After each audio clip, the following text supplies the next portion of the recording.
Asia, how are you? I'm good. I can't complain. There we go.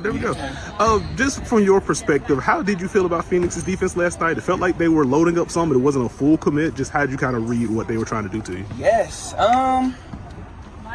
It was really like a mixture, but a lot of it was single coverage, obviously, with AT, and they were just kind of having, I felt like someone had a foot in the paint at all times. And when it comes to defenses like that, you sometimes have to let the offense develop. And honestly, I think we can do a better job of letting our offense develop a little bit more because, yes, the first look may be there, but is that the greatest look? Like, is that the best look on the floor? And that has to be me. I was going crazy last night because I felt like late game I did not make the right decisions and I didn't make the good reads on the defensive end. Only because Phoenix does a good job of disguising things. They load it, but at the same time it looks like it's space. So now watching film, I'm going to try to see how I can kind of pick that apart along with my teammates as well. Got you. I guess bouncing off of that, when you are in those situations where you feel like you're missing reads, if there's a break in action, a timeout or whatever, or assistant coach is showing you, hey, you missed this, or you just kind of going through those through your head, or how does that process go for you? It kind of goes over in my head. And my teammates know it. That's why they try to get to me before I can really get my huge crash out, because crash out is just not needed right at that time. But definitely, I think everybody on our bench and on our staff knows when I know I make a mistake, so they don't really come over and show me. They're kind of like, Asia already knows.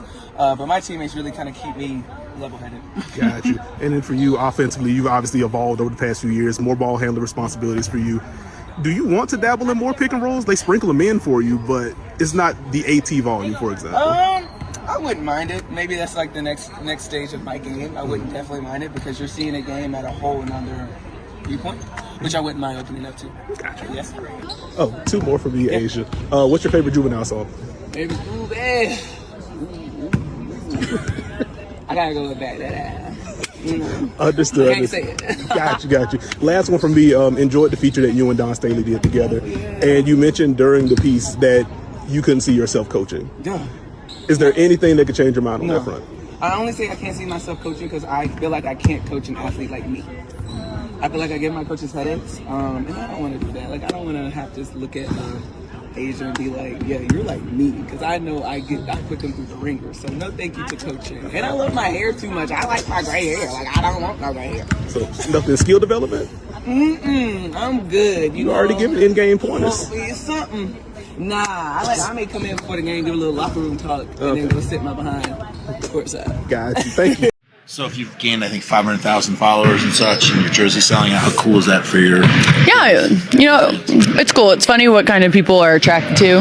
I'm just trying to keep the main thing. The main thing is that's basketball, trying to win games, sticking up for my teammates. And that's all part of it. I think all that stuff it's fun and whatnot, but at the end of the day, we need to win some basketball games. So if I remember last year, after that 2-week training camp, that Nate took you all out of town for the bonding, but everybody commented on the energy that Sophie brought, whether it was Tosh coming in meeting you or just other people. Have you, now being one of the new ones here, but you're someone who likes to bring the energy, whether we just saw what we saw, but regardless, can you just talk about that? I think that's just who I am. It's my personality. I'm the glue to it. We kind of have a weird age gap. We have some oldies on the team. We have some young bucks, and I'm kind of the tweener is what they call me. And so it's just trying to make everyone match and make sure we're all just having good vibes, right?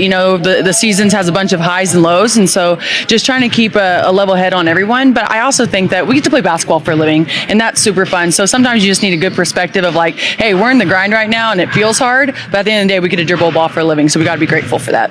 The WNBA world just witnessed A'ja Wilson do something that superstars rarely do. She stepped in front of the cameras, the critics, and the entire league, and went to war for her new teammate, Sophie Cunningham.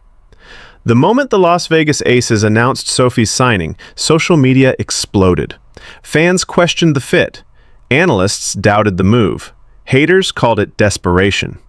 But A'ja Wilson, she wasn't having any of it. Act 1. The backlash hits fast. The comments rolled in within minutes. Why Sophie? They've practiced together. They've talked strategy. They've built respect. A'ja told reporters, "People don't understand how badly she wants to win. That's why she's here." This wasn't a random signing. It was a calculated, championship-minded move, and A'ja made sure everyone knew it. Act 5. Final word. The message from the Aces superstar is unmistakable. Doubt Sophie Cunningham if you want. Mock the signing if you want.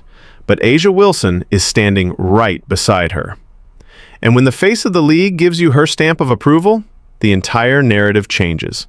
Because A'ja didn't just defend the signing, she declared a warning. If you think we're slowing down, you're not watching close enough.